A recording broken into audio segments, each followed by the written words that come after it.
Thank you, Mr. Speaker. I have, and I beg that you allow me to kindly ask Chair Education to place 2 questions to the CS. Thank you, Mr. Speaker. The first question relates to what Senator Eddy has asked, and this is about preparation, Mr. Speaker, on the admission to grade 9, which the CS has handled very well. But my question to the CS is, what arrangements are there, even as we gear towards 2026, when we are going to admit the first lot in senior secondary school, that is grade 10. And why I ask this, or most specifically, for the CS to let the House know, Mr. Speaker, because we know that there are going to be 3 pathways in secondary schools as we know them today. There'll be STEM, there'll be arts and sports, and there'll be, if I'm not wrong, languages and business. So the clarification that I'm seeking, Mr. Speaker, is will we have specific schools offering specific pathways, or all schools at grade 10 will offer all the 3 pathways? That is my first question, Mr. Speaker. Number 2, and which concerns me as Chair Education, because people keep calling us, is from, I think, from an appearance by the PS Basic Education at the National Assembly, where he said that government or the ministry is being forced to reduce capitation to secondary school students, which has stood at over 22,000 some hundreds, Mr. Speaker. And now the PS reported that because of the growing numbers of students in secondary schools, that the ministry has been forced to reduce these to 17,000 Kenya shillings for every student.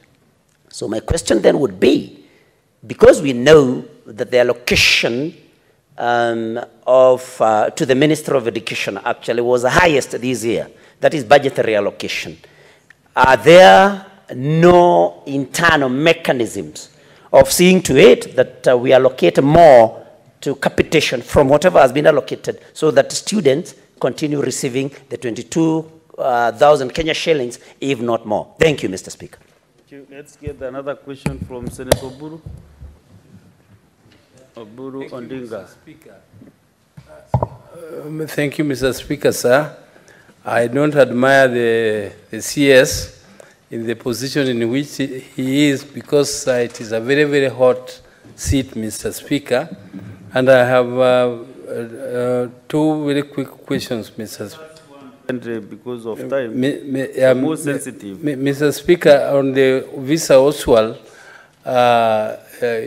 question brought by Honorable Sifuna, it appears the ministry has been losing successive cases to the Visa Oswald community, one after another. And now they have even gone to the Supreme Court, and the Supreme Court referred them to some environmental courts, and Mr. Speaker, they have lost again. Mr. Speaker, why put the 2,000 students in jeopardy? Why does the ministry consider, if you can't defeat them, join them? Why can't you consider, because that trustee is not individual, it is not private, it is for the community, that community called the Oswald community. Why don't you negotiate with them so that the school is managed by the public, by the ministry, in perpetuity, and they continue to be there calling themselves trustees, and the students are not jeopardized? Why don't you consider that option? Because we know schools where that happens, Mr. Speaker.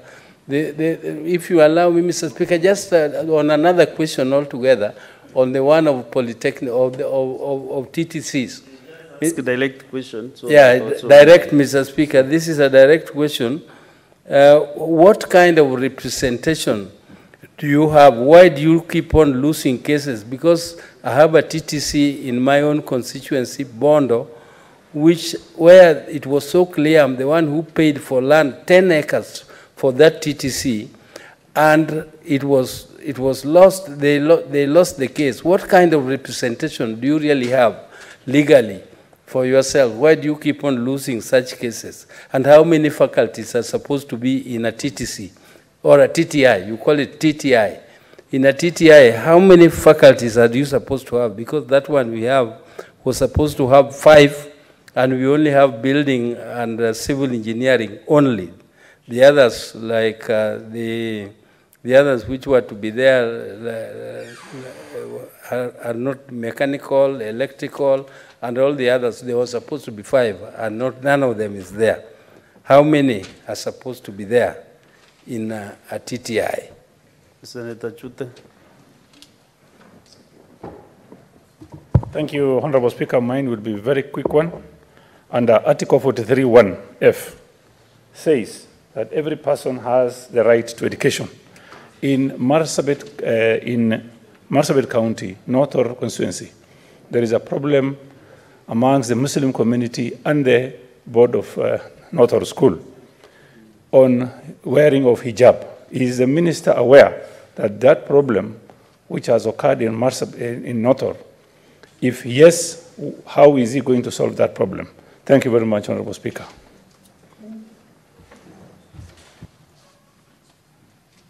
Next is Senator Milaj. Yes. Milaj. Thank you, Mr. Speaker, sir. Could the CS provide the current status of the recognition of prior learning RPL program that is supposed to identify, assess, and certify skills that were learned in informal sector? Thank you, Mr. Speaker. Senator Azena. Thank you, Mr. Speaker. And I just want to also ask if the CS can tell the House if he's aware that several schools have been closed in Samburu County due to insecurity, and if there are any emergency funds that have been set by the his ministry to ensure that the schools in Samburu resume operation, and schools in other parts of the country where insecurity has led to closure of schools and displacements of students. Lastly, since the Minister of Roads is visiting Samburu on 22nd, I would also like to know that if the CS for Education has put among his plans a day to visit these affected areas in Samburu County to ascertain the level of displacement by insecurity of schools. Because, Mr. Speaker, about 5 schools and several ECDs are closed as we speak. Thank you. Senator Ndamo. That's the last one, then you can answer.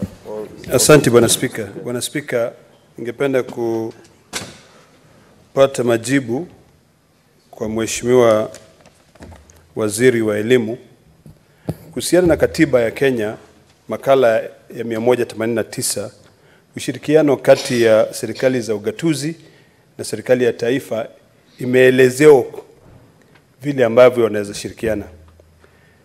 Mheshimiwa Spika, ratiba ya 4 sehemu ya 16 pia imegawa zile jukumu za serikali kuu na serikali ya ugatuzi. Ningependa kuelewa kutoka kwa waziri ni kwamba imekuwaje shule za sekondaria na pia shule za msingi kwa sasa zinajengwa na serikali za ugatuzi. Imekuwaje kuwa kwamba zile madarasa ya ECD ama ya kiwango kidogo ya chini sana hazijengwi kabisa na serikali za ugatuzi, na serikali kuu haisumbuliwi na jambo hilo? Ningependa sana kujua ni vipi kama wako na ushirikiano ambayo wameshirikiana kati ya serikali kuu na serikali ya ugatuzi, waweze kutueleza. Asante. Thank you. in excess of, because of time and the interest that I can see as this issue has generated, and the CS has some few minutes to answer the questions that you have asked, I will exercise standing under that 4-2A to extend this sitting for another 15 minutes. And then by 1:15, we should realize to close this session. So, Senator Omeneni, ask your question briefly and direct to the point. Thank you, Mr. Speaker. I would like to ask the CS whether the schools that were destroyed and devastated by the bandits in Turkana County have been constructed. So, CS, you have various questions. You can just sum up your response to all of them. Yeah, thank you, Honorable Speaker. The first question is from the Senator from Muranga, who is again my chair of the Education Committee. I would like to assure the House that all the necessary preparations, Honorable Speaker, for senior school, which will commence with effect from 2026, are in top gear. One, we have been able to look at the aspect of infrastructural development, and according to our assessment, because it will be 3 years, and even the number of classrooms and the apparatus we have in a number of our existing secondary schools is quite adequate. So they will be able to accommodate all our needs as far as infrastructural development is concerned. Again, Honorable Speaker, you can be able to confirm that this administration, ever since 2022, we have been able to put in place very good arrangements for teacher recruitment. Up to now, we have been able to recruit 56,750 teachers, right from primary to junior school all the way to senior school. And in order for us to be able to prepare these particular teachers to be properly equipped in matters of junior school and even senior school, we have undertaken a retooling, particularly on areas of pedagogy. We are also worked on the curriculum, not only for primary and junior school, but the KICD is also making the necessary preparation such that when we come to 2026, we should be able to have the curriculum in place. As rightly said, we will have 3 pathways. One is STEM, science, technology, engineering, and mathematics. The other one is social sciences, commonly known as humanities. The other one is performing art, music, athletics. The purpose of having this, Honorable Speaker, is we are going to, like the years we went to school, you remember after Form 4, we used to have Form 5 and 6, where if you were good in sciences, or if you wanted to take a line in sciences, you were free to take that particular line, because we want to nurture talent. Not all of us can be talented in sciences, not all of us can be talented in humanities, and some of us are very good in athletics, in performing art, and we want to give and develop and nurture talent where it is identified that one is good in a certain area. We are kind of coming up with a plan, and we have come up with a sessional paper. The sessional paper will be discussed in the Parliament, but the many amendments that we have come up with emanating from the recommendations made by the Presidential Working Party. So it will have specific answers. There might be areas where we will have pure STEM. There might be areas where we might have broad mixture. A school is undertaking humanities and also undertaking pure sciences. But I don't want to preempt that particular debate, because I know the sessional paper, once it is discussed in Parliament, we should be able to specifically agree on which way to go. Concerning capitation, I think there was a question from the Honorable Senator of Kakamega, and in that particular question I've been able to indicate specifically where we are as far as matters capitation are concerned, and I want again to confirm that, of course, government is committed to this, because these are issues which are enshrined in the Constitution. Article 53(1)(b), we cannot run away from it. In basic, that is in primary and secondary, we will continue giving capitation. Of course, the amounts which are supposed to be given in primary is 1,420 per annum. In the junior school, we are supposed to give 15,040 per annum per year, and in senior school, we are supposed to give 22,240. But for the last 6 years, because of the reducing allocations, if you see what I've given in that answer, from the year 2017-2018, the amount given was not exactly 22,000. It was, I think, 21. Progressively, as years have moved on, like last financial year, the amount we were able to give was 17,000 per annum. And we are having discussions with National Treasury on this. The Cabinet has been able to direct accordingly, because allocations to education are based on real numbers. The enrollment of our students, whatever level they are, such that it is based on that we are supposed to get allocations. And I think we are putting up a good case, because we think once the National Treasury and the Parliament allocates adequate resources, meaning we restore the figures as given way back from 2018 at the 22,000 for senior school and these are the amounts for junior school, then our schools should not be able to undergo the kind of challenges that we are undergoing now. That is where we are, but moving forward, we are hoping that things will be better than they have been there before.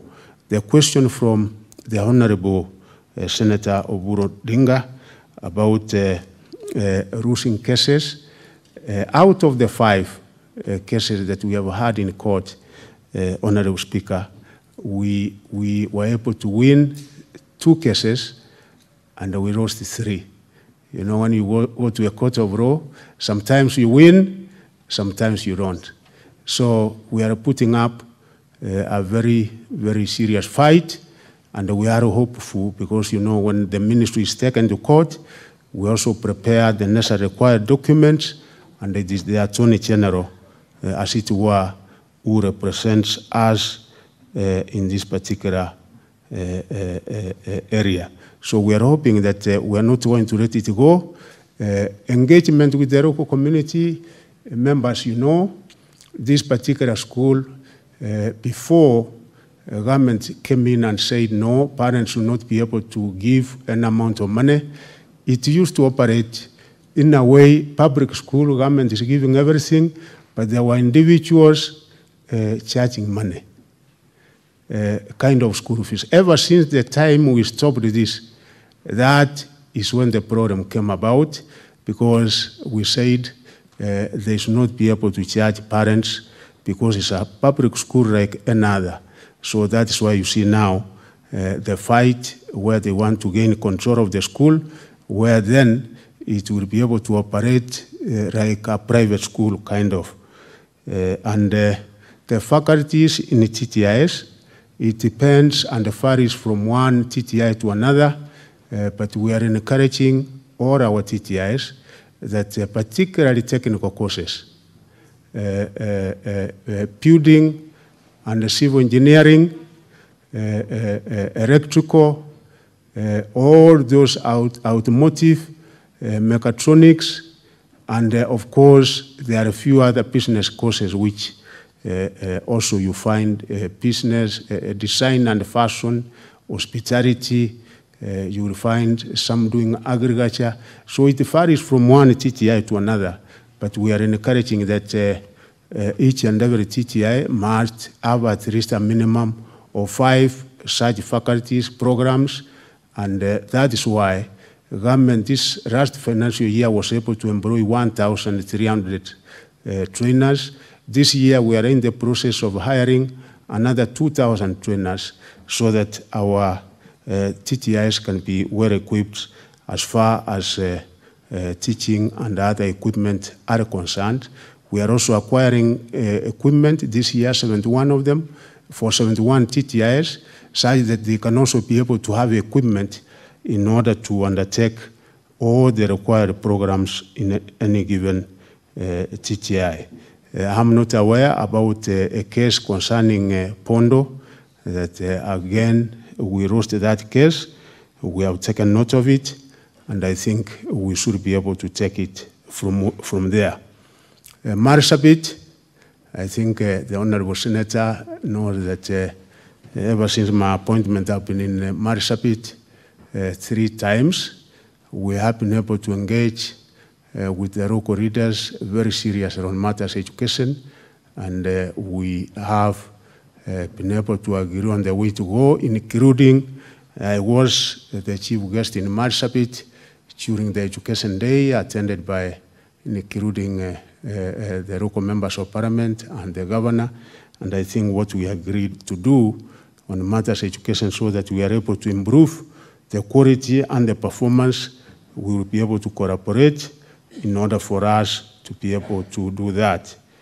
Samburu County, I'm aware there have been those cases, particularly Baringo and Turkana, and because of that, you are aware that we were able to give funds to Turkana schools. Honorable Senator can confirm. And As a minute, Honorable CS, what is your point of order? Mr. Speaker, a very quick one. My question was about Notor on the issue of hijab wearing in Notor. There's a problem, and that is what I would answer that one. Thank you very much. I would answer that one. So, Samburu, probably I require to know the specific names of schools which have been closed down because of acts of banditry, and in cooperation with my colleague in internal security, we should be able to work on that. And where we have been able to remedy the situation, like areas in Baringo and Turkana, we have taken steps of reopening those schools.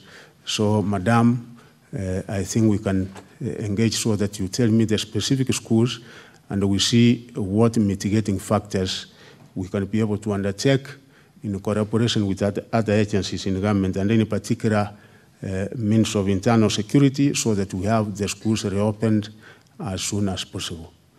Honorable Speaker, recognition for prior running, I'm happy to report this House that this is a policy which has been running somewhere, but we have been able to take it up. We were able to engage public participation. We also took it to Cabinet. It was approved, and I'm rolling out that policy.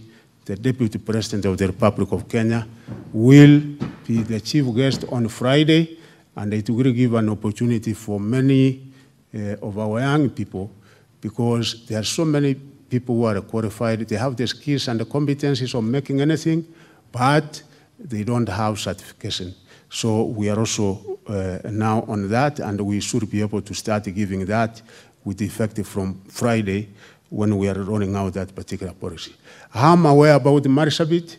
I've had a meeting because there are schools which were established by Catholic. There has not been any problem for many years, because those schools have been there for almost 20 years, if not more, and the Senator knows there was no problem. We had an isolated incident last year in one school, and I think there was a recurrence of the same this particular year.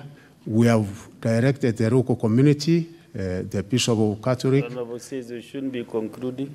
So we have directed the local community to engage, and I hope they should be able to get an amicable solution in this. Finally, my friend and the neighbor from Narok is that yes, we are distinct two levels of government, but we complement each other. And that is why I said, particularly on matters of ECD, we issue policy, on matters where the county thinks that they can be able to come in and support an educational institution such as a primary or a secondary school, we cannot say no, but as you know, it is mainly the members of parliament who are able to support us as far as infrastructure is concerned. So we really collaborate and assist each other. Maybe Thank you. In 10 seconds, you comment on Turkana schools. Yeah, as I said, the Turkana schools, actually, we have been able to repute 5 schools. We gave 100 million to Turkana. The member of parliament is aware. I personally went to Turkana, and Honorable Speaker, I think some of those schools have been reopened. Senator Romenen, you just confirm with the office, and also Senator Azena, you confirm with the CS at his office. So, Honorable CS, thank you very much for your time, for getting time to come to the Senate to answer the questions raised. And therefore, I want to release you so that we can conclude our business. Thank you so much indeed. There are questions which were directed to National Treasury, Lands, and Ministry of Interior. So those questions will be rescheduled, maybe from next week. Therefore,